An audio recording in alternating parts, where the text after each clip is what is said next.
Le sang d'Anatole se glaça dans ses veines quand il vit la lettre froissée sur le bureau de son père. Ces mots accusateurs tracés d'une main tremblante, ils nous volent tout. Son cœur cognait comme un tambour de guerre tandis qu'il relisait les chiffres falsifiés. Les transferts occultes vers les comptes de son oncle et de sa tante. Ces ombres familiales qu'il avait toujours crues bienveillantes. Et puis, dans le silence oppressant de la maison vide, un cri étouffé lui échappa. Comment avez-vous pu trahir un homme brisé comme lui? Anatole referma le tiroir du bureau avec une violence contenue. Ses doigts encore tremblants sur le bois patiné par les ans. La maison familiale, nichée dans les ruelles sinueuses du Marais à Paris, portait les stigmates d'une splendeur fanée, tapisseries usées au mur. Un piano muet dans le salon. Et cette odeur persistante de vieux livres et de regrets. Son père, Henri, un ancien professeur d'histoire à la Sorbonne, y avait élevé Anatole comme son propre fils depuis l'âge de 8 ans. Après l'avoir arraché aux orphelins de la banlieue où il croupissait. Abandonné par une mère toxicomane et un père inconnu. Henri l'avait aimé d'un amour farouche. Presque paternel dans sa férocité. Masquant ses propres faiblesses derrière un voile de dignité stoïque. Mais ce soir-là, sous les lumières tamisées d'une lampe à abat-jour jaunie, Anatole comprit que l'amour n'avait pas suffi. La lettre, datée d'il y a 6 mois, décrivait comment son oncle Maurice et sa tante Élise, ces piliers de la famille Picard, avaient siphonné les économies d'Henri.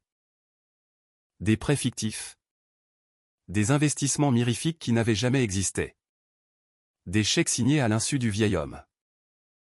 Maurice, le frère cadet d'Henri, avait toujours été le charmeur de la fratrie, grand, charismatique, avec un sourire qui désarmait les notaires et les banquiers. Élise, sa femme, une ancienne actrice de théâtre aux yeux de velours, complétait le duo par sa grâce manipulatrice. Ensemble, ils géraient la petite affaire familiale ou une librairie d'antiquités rue de Rivoli que Henri avait financée de sa poche il y a 20 ans. Croyant unir la famille dans un projet commun. Anatole, maintenant âgé de 28 ans, travaillait comme graphiste freelance dans un atelier du quartier latin. Jonglant entre commandes pour des magazines branchés et ses propres esquisses nocturnes. Des portraits torturés d'hommes enlacés dans des poses ambiguës. Il était gai. Un secret qu'il avait confié à Henri lors d'une soirée arrosée de vin rouge. Sous les étoiles du jardin des Tuileries. Son père l'avait serré dans ses bras sans un mot. Mais avec une force qui valait tous les discours. Tu es mon fils, Anatole. Point final. Ces mots avaient été un phare dans les tempêtes de sa jeunesse. Quand les regards en coin à l'école et les murmures dans les couloirs laissaient des cicatrices invisibles. Pourtant, ce phare vacillait. Henri, terrassé par un AVC 2 mois plus tôt, gisait maintenant dans une chambre aseptisée de l'hôpital Saint-Louis. Relié à des machines qui bipaient comme des reproches. Anatole passait ses nuits à son chevet, récitant des passages d'Hugo pour le ramener à la vie. Mais les médecins parlaient déjà de pronostics réservés. Et au milieu de ce chaos, cette découverte, les voleurs étaient de la famille. Maurice et Élise, invités au chevet d'Henri comme des anges gardiens, avaient profité de sa faiblesse pour vider les comptes. La lettre, signée de la main d'Henri avant son malaise, implorait Anatole d'agir. Protège ce qui reste de nous. Le lendemain matin, sous un ciel parisien chargé de nuages bas, Anatole se dirigea vers la librairie. La Seine coulait paresseusement à ses côtés, indifférente aux drames humains qui se jouaient sur ses berges. Il portait un costume sombre, trop grand pour sa silhouette élancée. Un vestige du placard de son père. Arrivé rue de Rivoli, il poussa la porte vitrée, faisant tinter la clochette comme un glas. L'air était imprégné d'une odeur de papier ancien et de cire d'abeille. Un havre que l'on croyait éternel. Maurice leva les yeux de son comptoir. Son visage rond illuminé par un sourire factice. Anatole. Mon neveu chéri. Quelle surprise. Henri va mieux? Élise émergea d'une alcôve. Un châle de soie drapé sur ses épaules. Ses boucles rousses cascadant comme une cascade de mensonges. Viens. Embrasse ta tante. Nous parlions justement de toi. Leur affection était un piège sucré. Et Anatole sentit son estomac se nouer. Il posa la lettre sur le comptoir, la dépliant avec une lenteur délibérée. Expliquez-moi ça. Le silence s'abattit comme une lame. Maurice blêmit. Ses doigts potelés agrippant le bord du bois. Élise porta une main à sa gorge. Feignant l'effroi. Qu'est-ce que... Oh. Mon Dieu. Henri délirait. Ces accusations sont absurdes. Mais Anatole avait passé la nuit à vérifier les relevés bancaires, les faux contrats. Tout concordait. Absurde? J'ai les preuves. Les transferts vers votre villa à Deauville. Les frais de rénovation et qui ont englouti l'héritage de grand-père. Père vous faisait confiance. Et vous l'avez saigné à blanc. Maurice se redressa. Son charme se muant en arrogance. Écoute. Gamin. Ton père était un rêveur. Un raté qui s'accrochait à ses livres poussiéreux. Nous. On a fait tourner l'affaire. Sans nous. Tout aurait coulé. C'est de la gratitude que tu devrais montrer. Pas de l'ingratitude. Élise renchérit. Sa voix un murmure venimeux, et toi? Anatole. Avec tes inclinations particulières. Tu crois que Henri serait fier d'un fils qui parade avec des hommes dans les bars de Pigalle? Nous? Au moins. On maintient l'honneur familial. Les mots frappèrent comme des gifles. Anatole recula. Le souffle court. L'honneur familial? C'était Henri qui l'avait sauvé. Qui l'avait aimé sans condition. Tandis que ces deux-là pillaient en souriant. Vous n'êtes que des parasites, cracha-t-il. La voix brisée par la rage. Il tourna les talons, laissant la lettre comme une sentence sur le comptoir. Dehors. La foule des touristes l'engloutit. Mais il se sentait nu. Exposé. Qui croire? Qui haïr? Et surtout, comment protéger un père qui n'était plus là pour se défendre? Ce soir-là, Anatole trouva refuge chez Julien. Son amant depuis 2 ans. Dans un loft exigu du canal Saint-Martin. Julien, un photographe américain expatrié à Paris, avait ce regard perçant qui disséquait les âmes. Et des mains calleuses qui soignaient les blessures invisibles. Ils s'étaient rencontrés lors d'une expo photo où Anatole présentait ses illustrations. Julien avait capturé son portrait en noir et blanc. Un regard hanté sous la lumière crue. Et lui avait offert l'impression avec une note, ton ombre raconte plus que tes mots. Depuis. Il naviguait entre passion fulgurante et silence complice. 2 âmes errantes dans la ville des amours impossibles. Julien l'accueillit avec un baiser salé. Sentant les larmes sur les joues d'Anatole. Raconte-moi tout, murmura-t-il. En le guidant vers le canapé usé. Couvert de couvertures en laine. Anatole déversa son poison, la lettre. Les mensonges. La trahison. Julien écouta. Ses yeux verts assombris par l'empathie. Une main posée sur la cuisse d'Anatole comme un ancrage. C'est dégueulasse. Mais tu n'es pas seul. On va les faire plier. Sa voix, teintée d'un accent new-yorkais rugueux, portait cette assurance américaine qui contrastait avec la mélancolie française d'Anatole. Julien avait fui les États-Unis après un coming-out familial explosif. Cherchant en Paris un refuge poétique. Ensemble, ils formaient un duo improbable, le français tourmenté et l'américain pragmatique. Unis par un désir qui brûlait comme un feu de joie. Ils passèrent la nuit à ourdir un plan. Julien, avec son réseau de contacts dans le milieu artistique, connaissait un avocat spécialisé en fraude familiale. Anatole, quant à lui, Fouilla les archives numériques de la librairie, piratant les mots de passe qu'il connaissait par cœur. À l'aube, alors que le soleil perçait les volets, ils s'aimèrent avec une urgence nouvelle. Leurs corps entrelacés comme une promesse de revanche. « Je t'aime » souffla Anatole contre la peau de Julien. Et pour la première fois, ces mots ne sonnaient pas comme une défaite, mais comme une arme. Les jours suivants furent un tourbillon. Anatole rendit visite à Henri, dont l'état stagnait dans une semi-conscience. Assis au bord du lit, il lui murmura les détails de leur contre-attaque, espérant que quelque part, dans les limbes, son père entendait. « On va les arrêter. Papa. Pour toi. » Dehors, Paris bruissait, les klaxons des taxis, les rires des étudiants au café de Flore. La vie qui continuait malgré les abysses personnels. Mais pour Anatole, chaque coin de rue rappelait la trahison, le pont où Maurice l'emmenait pêcher étant enfant. La boulangerie où Élise lui offrait des croissants tièdes. La confrontation finale avec l'oncle et la tante eut lieu un vendredi pluvieux, dans le salon de leur appartement haussmannien surplombant la place Vendôme. Anatole arriva accompagné de l'avocat, Maître Lefebvre. Un homme sec au regard d'aigle. Julien attendait dehors, dans la voiture, prêt à intervenir si les choses tournaient au vinaigre.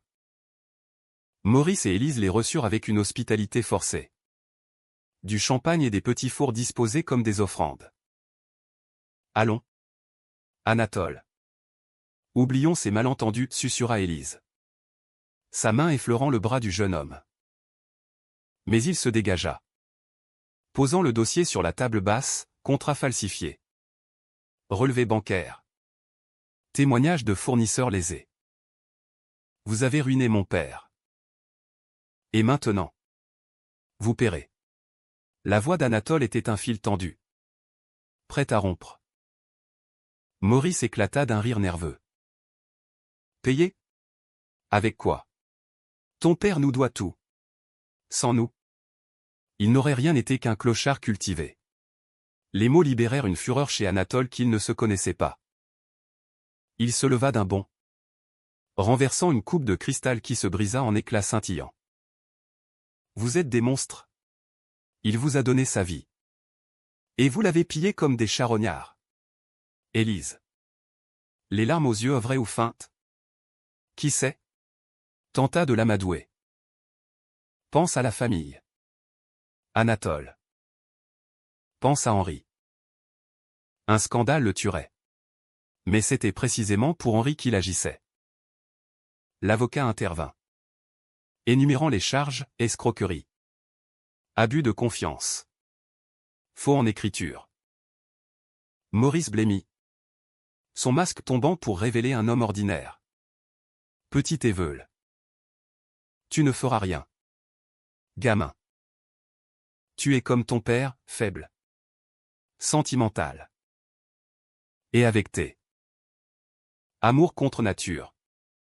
Qui te croira? Ces mots?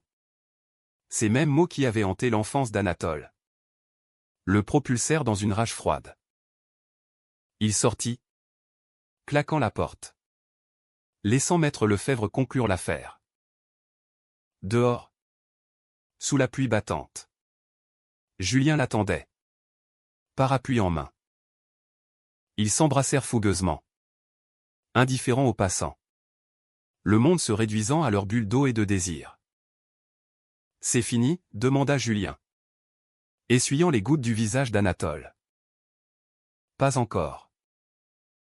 Mais c'est le début. Pourtant, la victoire avait un goût amer.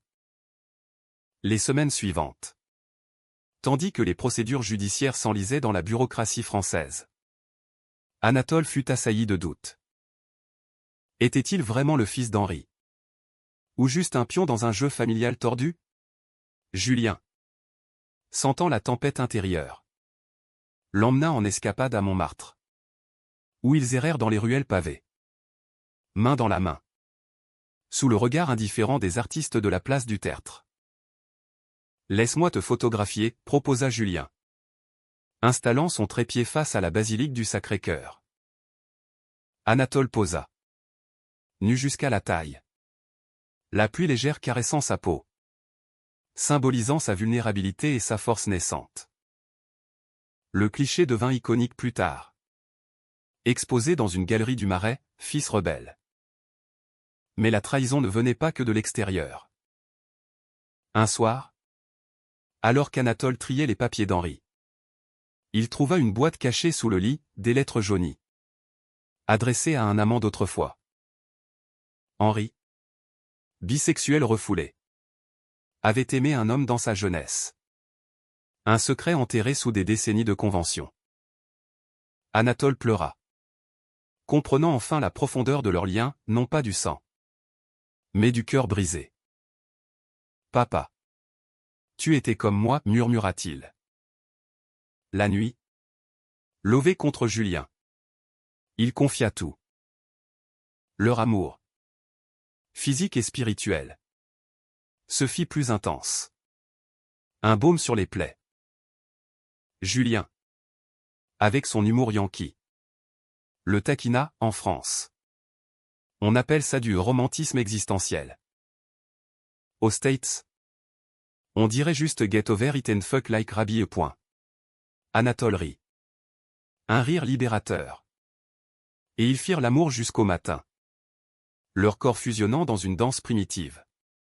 Sous les toits de Paris qui veillaient sur eux comme des gardiens bienveillants. Pourtant, l'ombre de la famille planait. Maurice et Élise, acculés, contre-attaquèrent avec une bassesse inattendue, des rumeurs diffusées dans le quartier, accusant Anatole d'être un ingrat manipulé par son ami américain. Julien, touché par ricochet, reçut des appels anonymes, des menaces voilées. On s'en va, proposa-t-il un soir, lors d'un dîner aux chandelles improvisé avec des baguettes et du fromage. Anatole hésita, les yeux rivés sur la flamme vacillante. Non. C'est ici que je combats. Pour lui. Le point de non-retour survint lors d'une audience préliminaire au tribunal de Paris. Anatole, vêtu d'un costume impeccable, témoigna avec une éloquence contenue. Ses mots ciselés comme des gravures. Maurice, face à lui, murmura assez fort pour que l'assemblée entende, « Tu n'es pas son fils. » Juste un chien ramassé dans la rue. Le juge frappa du marteau. Mais le poison était injecté. Anatole vacilla, le monde tournant autour de lui. Dehors, Julien le rattrapa, le serrant contre un mur de pierre froide. Ignore-les. Tu es plus que ça. Cette nuit-là, leur union fut un cri de défi, des caresses urgentes. Des murmures en français et en anglais mêlés. Un serment charnel contre l'adversité. Anatole se sentit renaître. Son corps arqué sous les mains de Julien. Comme si chaque baiser effaçait une couche de honte familiale. À l'aube, enlacés, ils contemplèrent le lever du soleil sur la tour Eiffel. Un symbole de fer et de rêve que rien ne pouvait courber. Mais le destin, ce farceur cruel, réservait encore des coups. Henri s'éveilla brièvement, murmurant des mots incohérents sur le pardon. Était-ce pour Maurice? Pour Anatole? Le jeune homme passa des heures à son chevet, tenant sa main ridée, suppliant le ciel pour un miracle.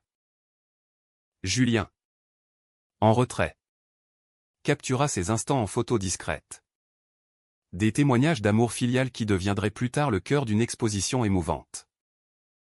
La procédure s'accéléra enfin, Maurice et Élise, confrontés à des preuves irréfutables, acceptèrent un arrangement. Remboursement intégral. Plus intérêt. Et la fermeture de la librairie. Anatole, victorieux sur le papier, se sentit vide. C'est pas de la justice? C'est de la vengeance froide, confia-t-il à Julien lors d'une promenade le long de la Seine.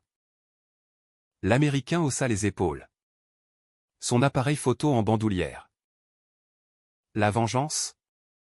C'est le début de la guérison. Et l'amour?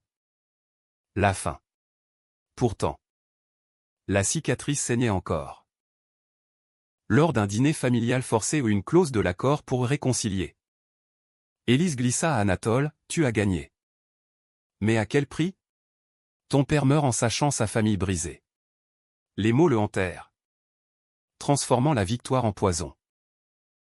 Julien, sentant la tourmente, organisa une fuite, un week-end à la campagne normande, dans une maisonnette louée face à la mer. Là, sous les falaises battues par les vagues, ils se promenèrent nus sur la plage déserte, riant comme des adolescents. « Regarde l'horizon, » dit Julien, pointant l'ouest. « C'est l'Amérique qui t'appelle. Si Paris te ronge. » Anatole secoua la tête. Mais l'idée germa. Peut-être un départ. Une renaissance.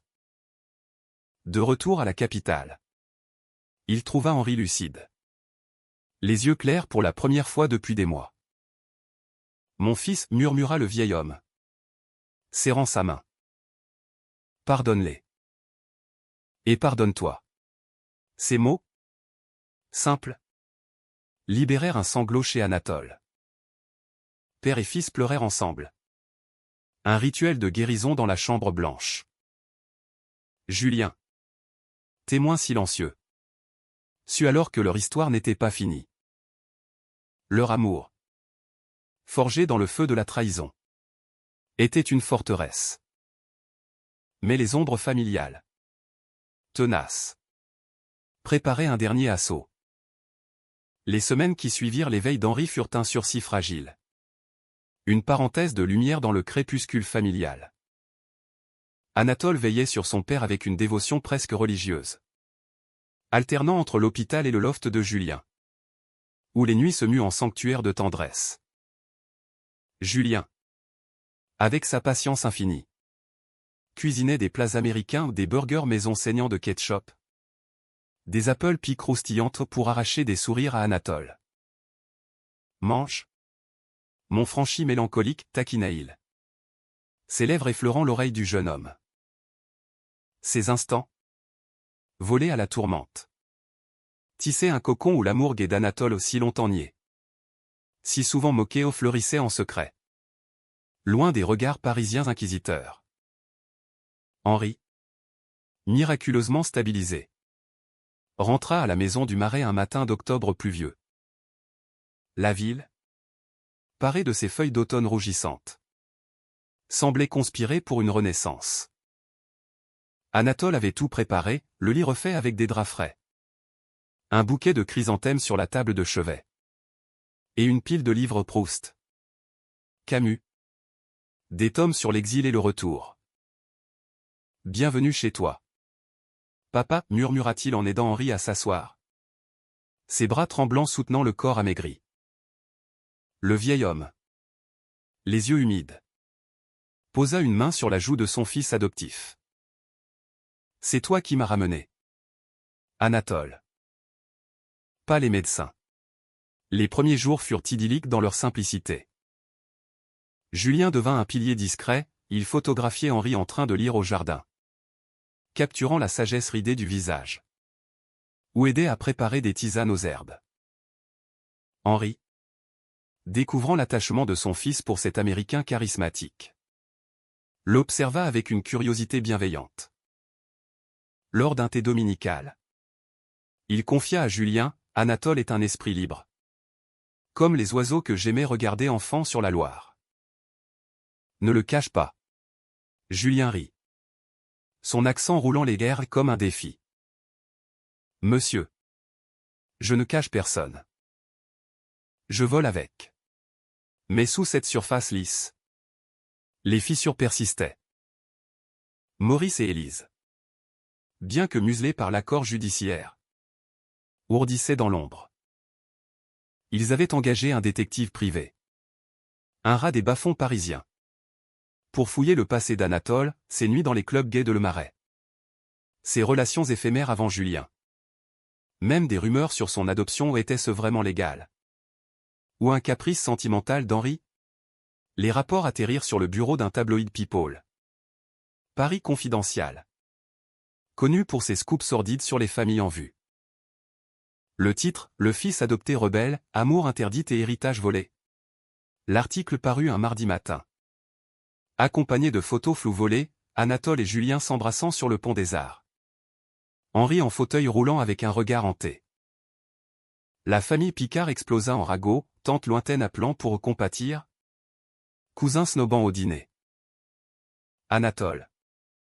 Découvrant le torchon sur la table de la cuisine. Sentit le monde basculer. C'est eux, siffla-t-il. Froissant le papier. Henri. Pâle. Secoua la tête. Laisse couler. Mon garçon. Les mensonges flottent. La vérité coule au fond. Julien. Furieux. Menaça de poursuite pour atteinte à la vie privée. Mais Anatole. Touché au vif. Se replia. Il ira seul dans Paris.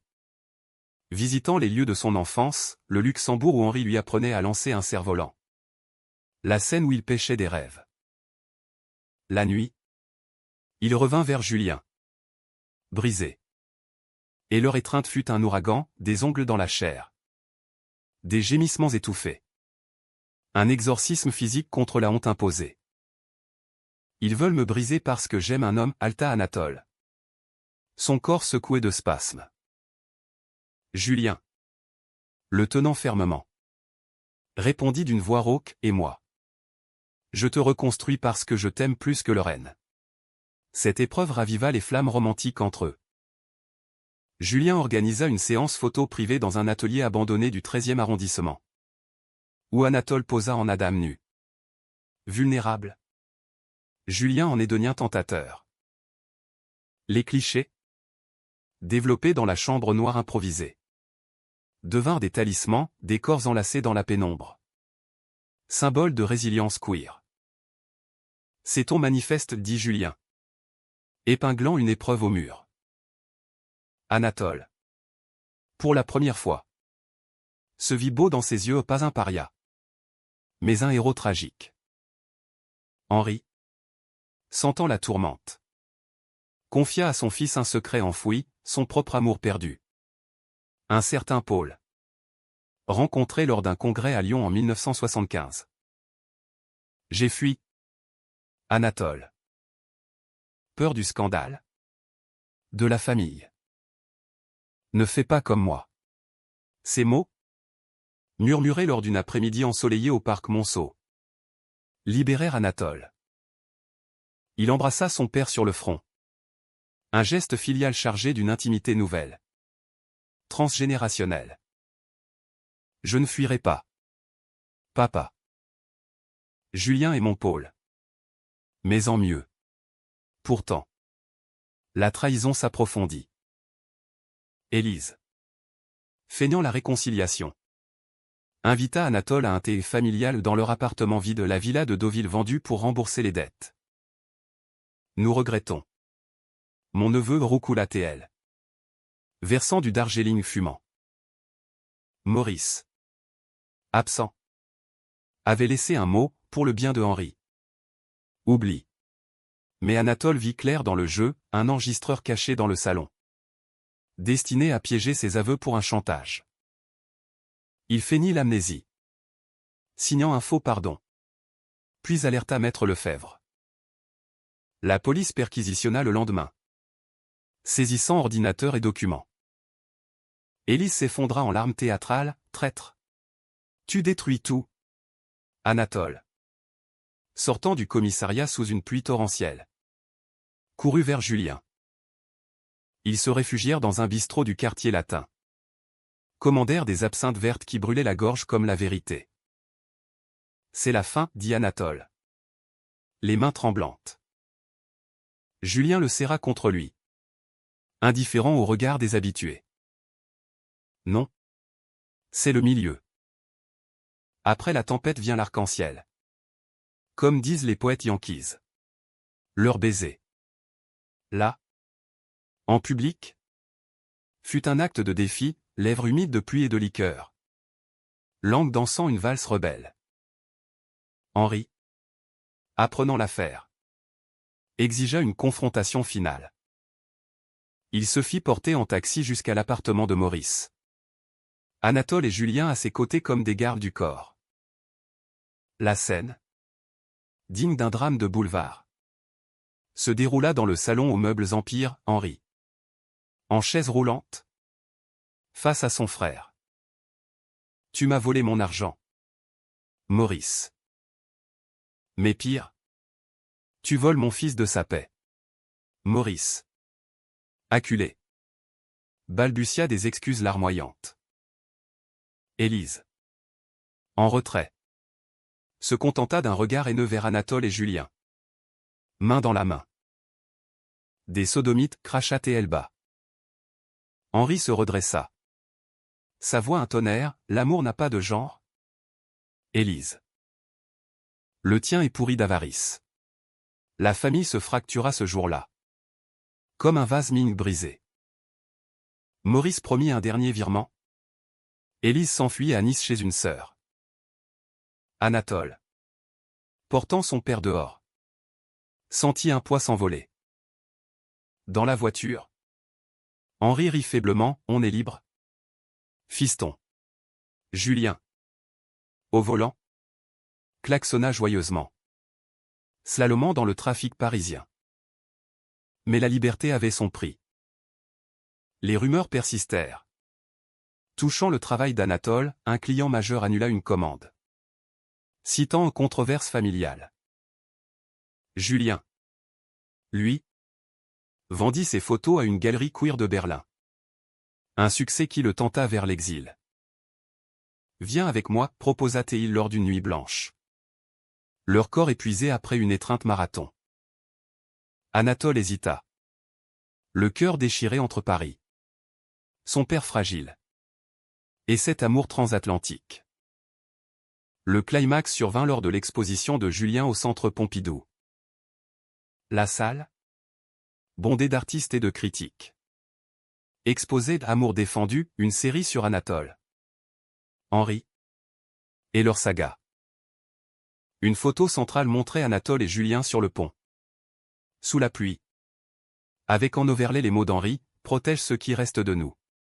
La presse afflua, transformant le scandale en mythe. Mais au milieu de la vernissage, Élise surgit, ivre de vin et de rancune. Hurlant, mensonge. Anatole est un menteur. Un pervers qui a piégé son propre père. Le silence tomba comme une guillotine. Anatole. Blême. Avança. Micro en main. Ma tante. Vous avez volé à un homme qui m'a donné la vie. Moi. Je l'ai défendu avec la mienne. Sa voix, amplifiée, résonna dans la salle. Julien le rejoignit. L'enlaçant publiquement. Un baiser qui scella leur allégeance. La foule applaudit. Un tonnerre de soutien queer et humaniste. Élise, humiliée, fut escortée dehors par la sécurité. Henri, présent en fauteuil, versa une larme. Mon fils, l'artiste.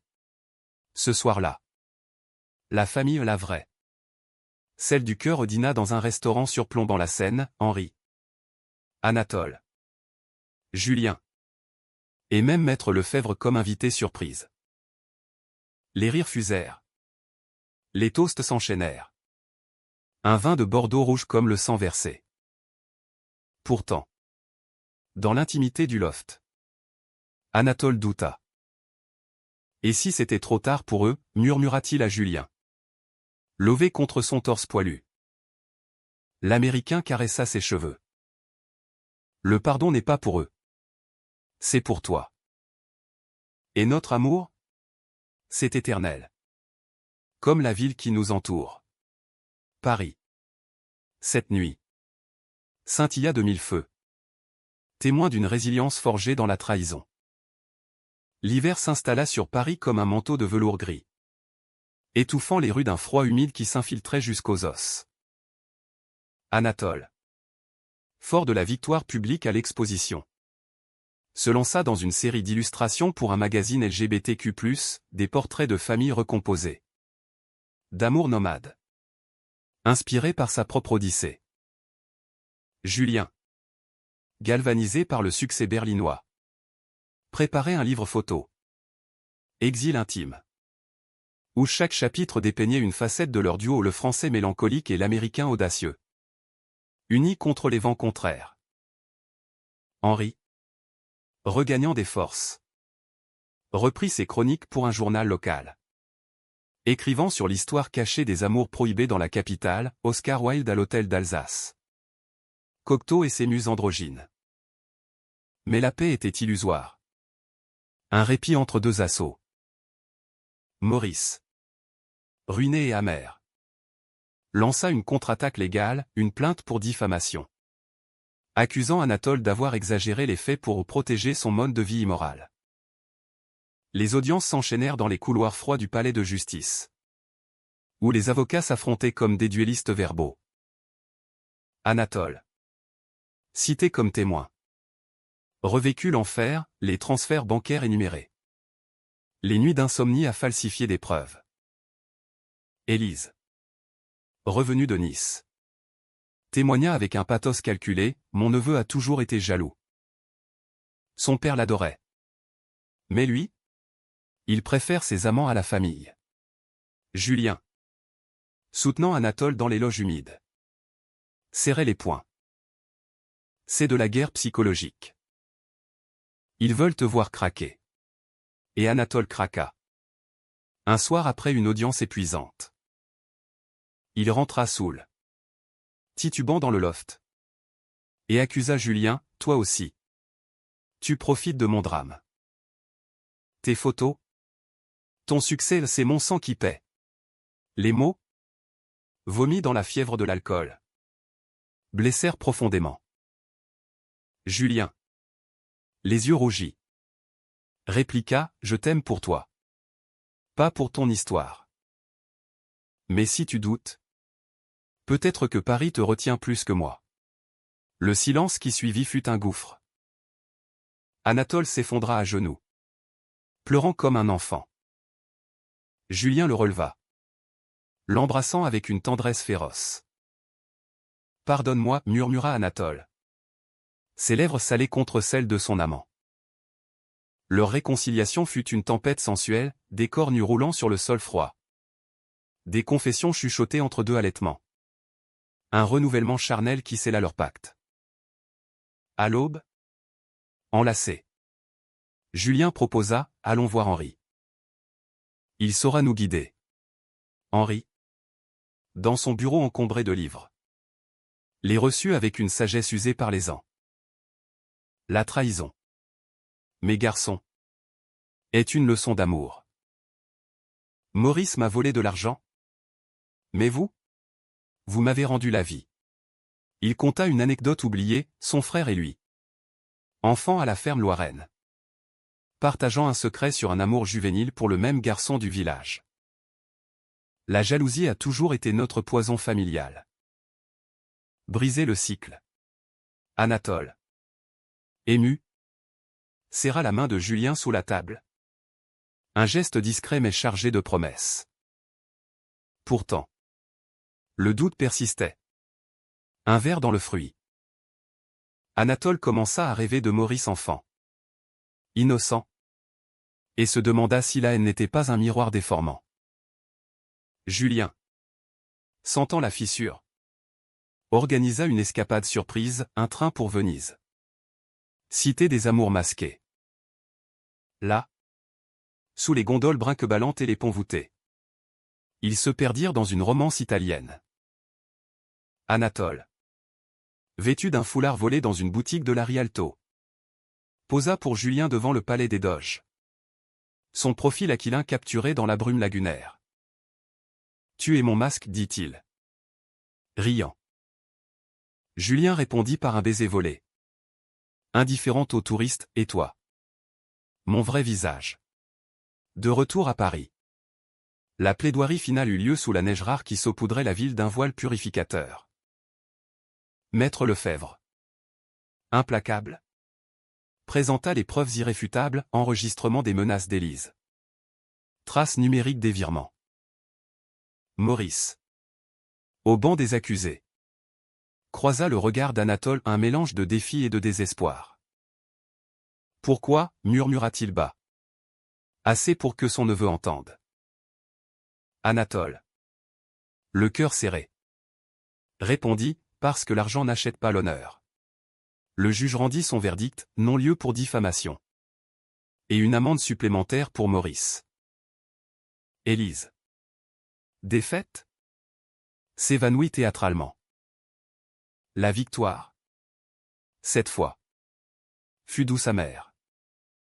Anatole visita son oncle en prison provisoire. Un parloir gris au mur suintant. Je ne te hais pas, dit-il à travers la vitre. Mais je ne peux pas pardonner sans vérité. Maurice. Brisé.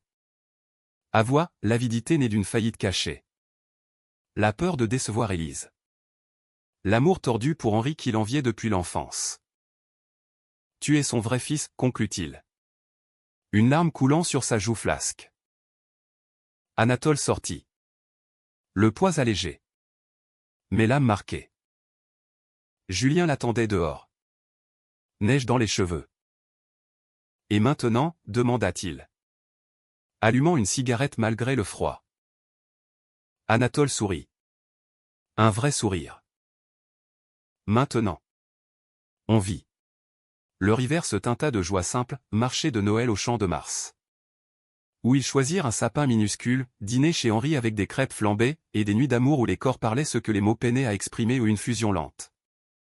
Des caresses qui traçaient des cartes d'intimité sur la peau. Henri. Sentant ses forces décliner. Les gars Anatole n'ont pas de l'argent. Mais des lettres, un journal intime couvrant 50 ans de secrets. Lis-les quand je serai parti, dit-il. Sa voix un fil ténu. Anatole obéit. Découvrant un père tourmenté par ses propres désirs refoulés. Un homme qui avait choisi l'adoption pour racheter ses silences. Tu m'as sauvé autant que je t'ai sauvé, écrivit Henri dans la dernière page. Le printemps arriva. Libérateur. Avec ses cerisiers en fleurs le long de la Seine. Julien exposa son livre à New York. Invitant Anatole à le rejoindre. Viens voir mon monde, supplia-t-il lors d'un appel transatlantique. Sa voix craquant d'émotion. Anatole. Déchiré. Consulta Henri. Le vieil homme. Alité.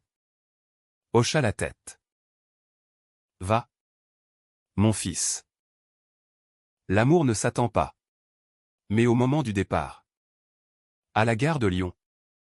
Anatole hésita. Le billet froissé en main. C'est alors que la trahison ultime frappa, Élise. Dans un dernier sursaut de vengeance. Envoya une lettre anonyme à Julien. Révélant un secret fabriqué, Anatole aurait eu une aventure avec un ex lors d'une expo à Lyon. Le poison Yankee fit effet, Julien. Blessé. Annula le voyage. J'ai besoin de temps, écrivit-il dans un email laconique. Anatole. Anéanti. Courut chez Henri. Qui l'étreignit comme un enfant. C'est un mensonge. Batte-toi pour lui. Comme pour moi. Le cœur en lambeaux. Anatole prit un train pour l'aéroport. Déterminé à confronter Julien. Mais le destin. Ce dramaturge ironique. Intervint, un appel de l'hôpital. Henri. Emporté par une rechute soudaine. S'éteignait. Anatole rebroussa chemin. Arrivant juste pour un adieu murmuré. M. Sans peur, souffla Henri. Ses yeux se fermant sur un sourire paisible. La nuit des funérailles. Sous une lune pleine au cimetière du Père-Lachaise. Anatole pleura contre Julien. Revenu en urgence. C'était faux, avoua l'Américain. Honteux. Je le savais. Mais la peur. Leur pardon fut scellé par un baiser funèbre. Au milieu des tombes de poètes maudits Wilde veillant sur eux comme un saint queer. Paris. Veuve de son patriarche. Devint orpheline pour Anatole. Mais dans le deuil. Une force naquit, il transforma la maison du Marais en galerie d'art. Héritage libre. Exposant les œuvres de Julien et ses propres illustrations. L'ouverture. Un soir d'été étouffant. Attira une foule cosmopolite, amis. Artistes. Même Maurice libéré sous caution. Venu en spectateur silencieux. Élise. Absente. Envoya une carte, que la paix soit avec toi. Anatole la brûla dans le jardin. Les cendres portées par le vent vers la Seine. Avec Julien. L'amour se fit plus profond. Un fleuve calme après la tempête. Ils adoptèrent un chat errant. Gris comme les toits parisiens. Et parlèrent d'avenir, peut-être un enfant. Via une gestation pour autrui en Californie. Ton oncle nous a appris la trahison, dit Julien un matin. Café en main. Mais ton père. L'amour inconditionnel. Anatole acquiesça. Embrassant la nuque de son amant. La vie. Enfin. Reprenait son cours au K-drama. Émotion.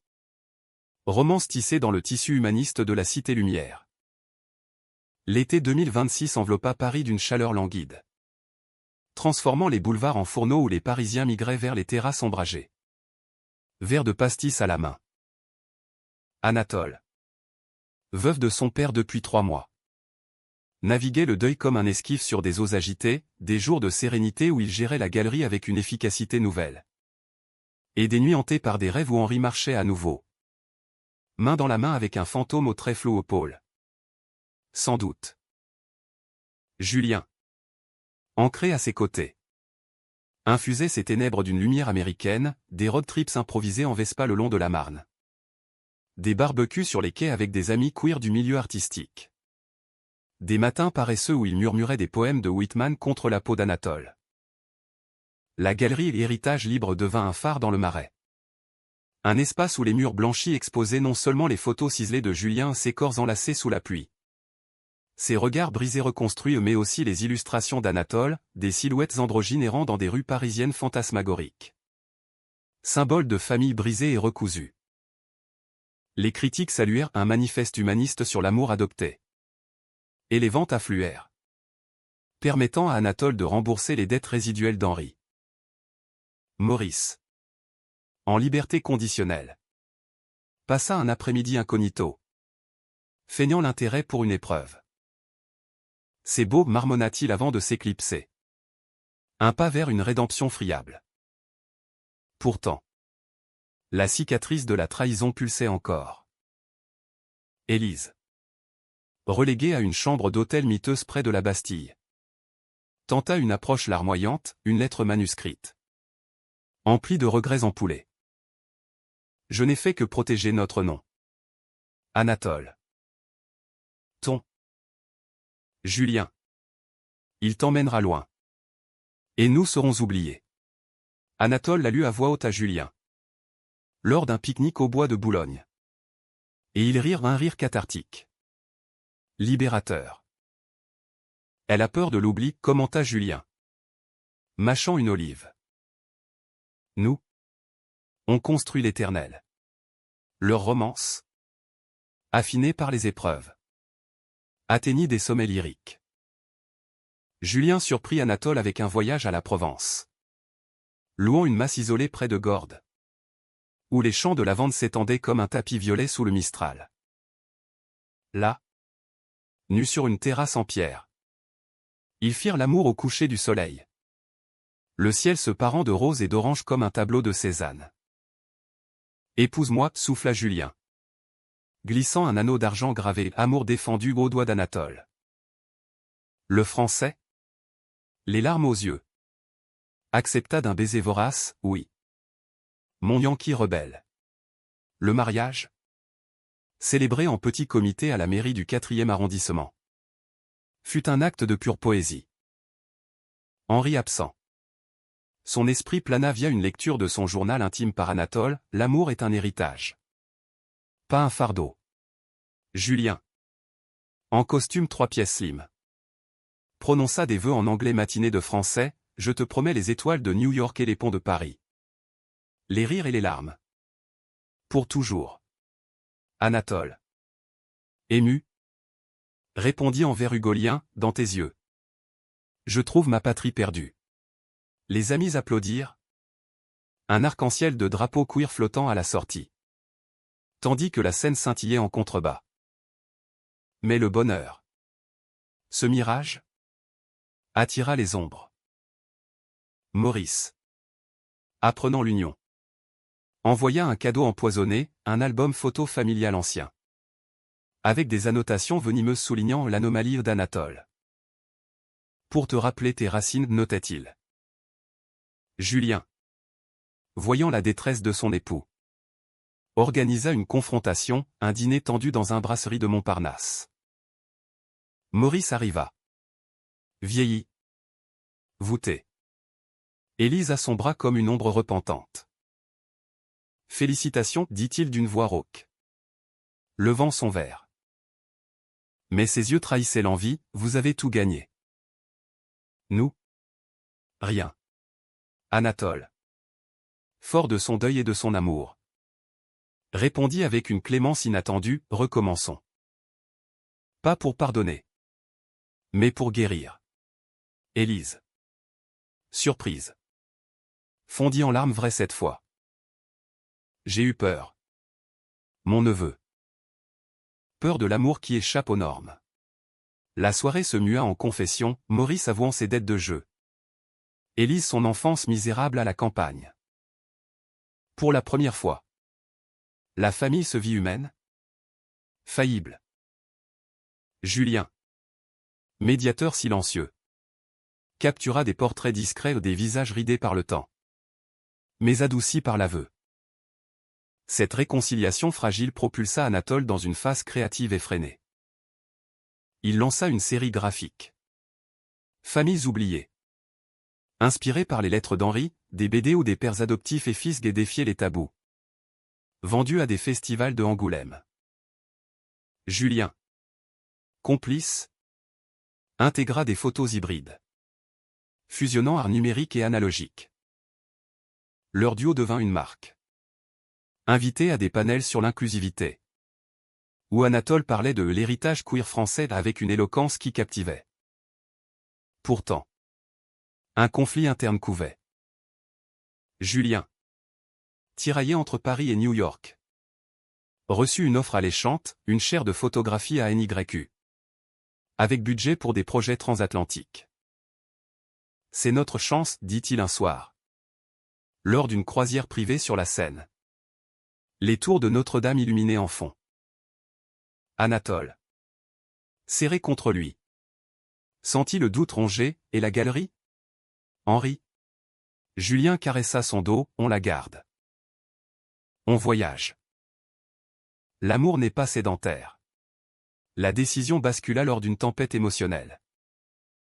Anatole. Fouillant les affaires d'Henri pour une expo commémorative. Trouva une lettre non envoyée à Maurice, mon frère. Pardonne-moi de t'avoir aimé plus que toi-même. Le poids de l'inceste fraternel au nom charnel. Mais affectif frappa Anatole, la trahison financière n'était que la pointe d'un iceberg de jalousie refoulée. Il confia tout à Julien lors d'une nuit blanche. Leurs corps entrelacés comme des racines. On part, décida-t-il enfin. Scellant le pacte d'un orgasme partagé. Lent et profond. Un adieu sensuel à la vieille vie. Le départ fut un rituel doux amer. La galerie confiée à un curateur queer prometteur. La maison du Marais louée à des artistes émergents.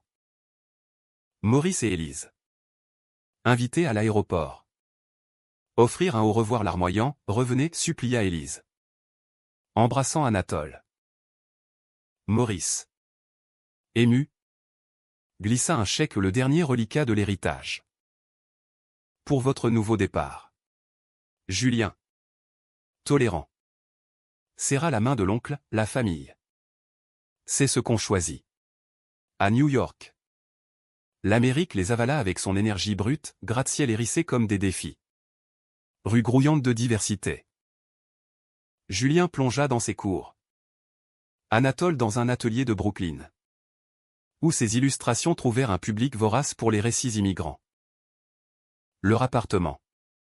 Un loft industriel avec vue sur l'Hudson. Devint un havre, dîner fusion franco-américain. Nuit où l'amour se faisait jazz improvisé ou des caresses rythmées.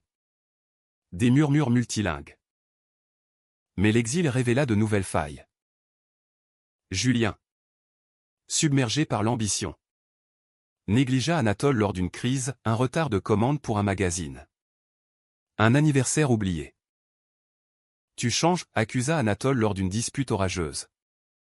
La skyline de Manhattan comme témoin indifférent. Julien, blessé, répliqua, et toi? Tu pleures encore Paris comme un amant perdu. La rupture plana. Menaçante. Jusqu'à une thérapie de couple chez un psy queer du village, l'amour post-traumatique guéri par la vulnérabilité, conseilla-t-il.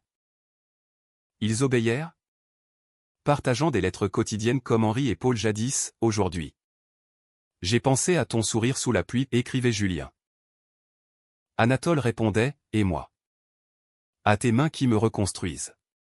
Leur réconciliation culmina lors d'une expo conjointe au MoMA, Défense d'aimer, où des pièces interactives invitaient le public à adopter un secret familial. Le succès fut fulgurant. Un câlin public scellant leur unité. De retour en France pour l'été, ils visitèrent la tombe d'Henri, posant une photo de leur mariage sur la pierre gravée. On a gagné. Papa, murmura Anatole. Julien à ses côtés. Maurice, vieilli mais apaisé, les invita à dîner, une tablée normande simple. Sans Élise partie pour un monastère provençal, cherchant rédemption spirituelle. La vie continue, dit Maurice, levant son cidre. Pour la première fois, Anatole vit son oncle non comme un traître, mais comme un homme brisé. Humain. L'automne les ramena à New York. Enrichi. Anatole lança un podcast sur les familles adoptives queer.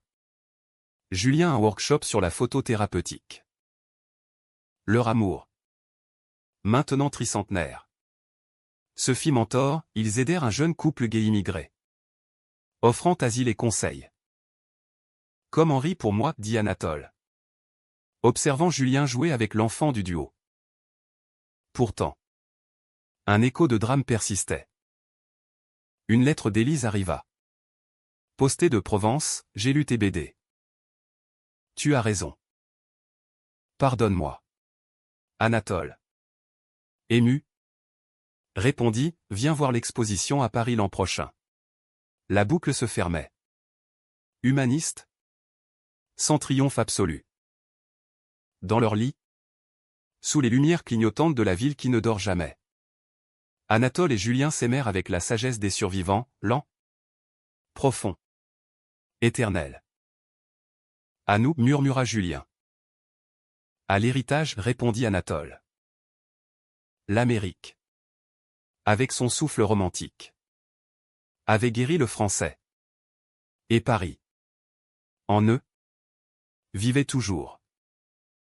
L'hiver new-yorkais mordit avec ses vents glacés du Canada, transformant Central Park en un tableau blanc où les patineurs traçaient des arabesques éphémères.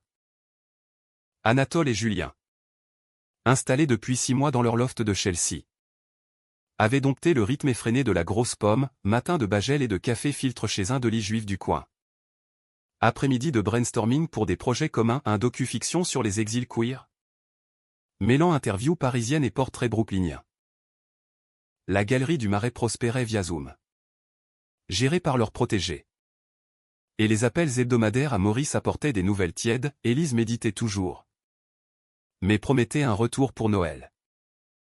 Leur vie conjugale, un mélange alchimique de discipline française et d'improvisation yankee, fleurissait en routine tendre, Julien cuisinant des pancakes dominicaux, Anatole esquissant des croquis sur des serviettes en papier, capturant le profil de son époux baigné de lumière hivernale.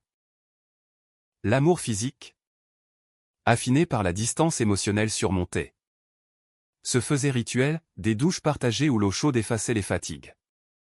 Des nuits où les corps exploraient des territoires familiers avec une nouveauté renouvelée ou des morsures légères sur l'épaule. Des doigts traçant des constellations sur le dos. Mais le passé, tenace comme une ombre, ressurgit lors d'une visite surprise. Maurice débarqua à Juevka, valise à la main, prétextant un besoin d'air frais. En vérité, une rechute de dette l'avait chassé de France, il cherchait asile chez son neveu. Anatole, partagé entre rancœur et pitié, accepta, pour Henri. Reste. Julien, pragmatique, installa un canapé-lit dans le bureau. Mais ses yeux verts trahissaient la méfiance. C'est ta famille. Pas la mienne, dit-il bas. Lors d'un dîner tendu où Maurice raconta ses regrets sous le bourbon coulant comme les larmes. La cohabitation tourna au vinaigre vite. Maurice, oisif, fouinait dans les affaires, critiquant les excentricités du couple à Paris. On élève des enfants, pas des chats. Anatole, piqué, explosa lors d'un brunch, tu as volé à mon père. Et maintenant tu juges notre vie? Julien intervint. Sa voix un scalpel, Monsieur Picard. L'Amérique pardonne. Mais n'oublie pas. Trouver un job. Ou rentrer. Maurice, humilié, s'enferma. Mais le mal était fait, des murmures à des voisins. Des regards en coin lors des soirées artistes. Le climax familial éclata lors d'une fête de Hanouka chez des amis juifs orthodoxes, un clin d'œil à la diversité new-yorkaise. Maurice, ivre de vin caché, lâcha une bombe, Anatole n'est pas vraiment gay. C'est pour se venger de nous. De la famille normale qu'il n'a pas eue. Le silence glacial figea la pièce. Anatole, rouge de fureur, le traîna dehors sous la neige fondue. Tu nies mon essence pour te racheter? Sors de ma vie. Maurice, pleurant. Avoua, j'ai toujours envié Henri. Son amour pour toi. Je n'ai rien eu comme ça. Julien, soutenant Anatole dans l'appart réchauffé par un feu de cheminée. Le berça comme un enfant. Il est toxique. Coupe.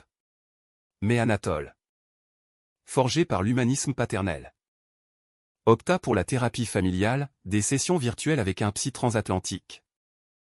Où Maurice confronta ses jalousies enfouies. Élise joignit par vidéo depuis Provence. Sa voix chevrotante, nous étions aveugles. Votre union. Elle brille. Lentement. La glace fondit, Maurice trouva un emploi de gardien dans un musée du Mai. Élise promit une visite. Cette crise raviva la flamme entre Anatole et Julien. Lors d'un week-end à Fire Island. Enclave gay légendaire. Ils se baignèrent nus dans l'Atlantique, riant des vagues qui léchaient leurs chevilles. Ici, on est libre, dit Julien. Son corps athlétique luisant sous le soleil. Anatole, l'embrassant salé, répondit, avec toi. Partout. Leur nuit dans une dune fut un hymne païen, des corps arqués contre le sable. Des cris étouffés par le vent. Un orgasme cosmique sous les étoiles. Le printemps 2027 apporta des fruits, le docu-fiction. Fils défendu. Remporta un prix au Tribeca Festival. Projeté en avant-première avec Maurice en invité d'honneur, un pas chancelant vers la rédemption. Élise arriva enfin. Frêle dans un sari provençal. Et pleura en voyant la galerie virtuelle. Henri serait fier, murmura-t-elle. Serrant Anatole. La famille. Recomposée en mosaïque imparfaite. Dîner chez Peter Luger, steak juteux. Rire forcé mais sincère. Anatole, apaisé, lança un projet ultime, un roman graphique sur leur saga. L'héritage volé. Préfacé par les lettres d'Henri. Julien illustra la couverture, un pont parisien sous la pluie. Deux silhouettes enlacées. Un père en ombre bienveillante. Le lancement à Paris. Lors d'un retour triomphal. Attira la presse, de la trahison à la transcendance queer. Mais le vrai climax fut intime. Apprenant la grossesse d'un couple ami via GPA. Anatole et Julien décidèrent, un enfant à nous. Les paperasses. Un labyrinthe américain. Testèrent leur patience. Mais l'amour triompha. Lors d'une échographie virtuelle. Voyant le battement minuscule. Anatole pleura, comme Henri m'a adopté. Julien. Ému. L'embrassa, et nous. On l'élèvera libre. L'été les ramena à Paris pour la naissance au nom. Pour clore le cercle. Maurice. Stabilisé. Aida à la galerie, Élise. En paix. Tricota un layette. La famille. Humanisée par le temps. Devint un réseau lâche mais aimant. Anatole. Tenant la main de Julien lors d'une promenade au jardin des plantes. Murmura, on a gagné. Sans vaincre. Leur amour. Dramatique en ses origines. Se fit éternel, un fleuve mêlant Seine et Hudson. Romantique et résilie. Sous la tour Eiffel. Scintillant. Ils s'embrassèrent. Le monde Amérique ou France indifférent à leurs étiquettes. Juste deux hommes. Un héritage défendu. Et un avenir ouvert comme un livre neuf.